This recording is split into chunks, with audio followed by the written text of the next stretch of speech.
Hi friends, నేను మీ సన్నీని. Welcome back to my YouTube channel కిరాక్ ఇన్ఫర్మేషన్స్. ఈరోజు నేను తిరుపతి లడ్డు గురించి చెప్పబోతున్నాను.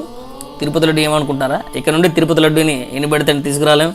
ఎందుకంటే లడ్డు ప్రసాదం మీద టీటీడీ చర్యలు చేపట్టింది. శ్రీవారి భక్తులకి ఇక మీదట ఆధార్ కార్డు, దర్శన్ టోకెన్ ఉంటేనే లడ్డూలు ఇస్తారు.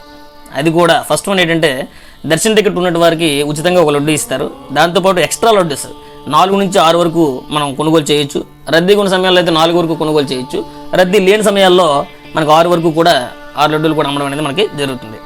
రెండోది ఏంటంటే ఆధార్ కార్డు ద్వారా 2 లడ్డూలని టీటీడీ విక్రయించనుంది.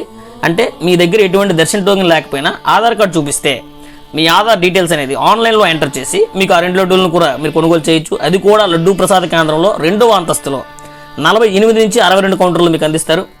మీకు కానీ ఎటువంటి గుర్తింపు కార్డు కానీ లేకపోయినా, దర్శన్ టోకెన్ లేకపోయినా కూడా ఇక్కడ నుంచి శ్రీవారి లడ్డు ప్రసాదం మీరు కొనుగోలు చేయలేరు. ఇదంతా టీటీడీ దళారులు ఎవరైతే బ్లాక్ మార్కెట్లో కొన్ని అధిక ధరలకు భక్తులు విక్రయిస్తున్నందున టీటీడీ ఈ లడ్డు ప్రసాదంపై ఈ షరతులని చేపట్టింది.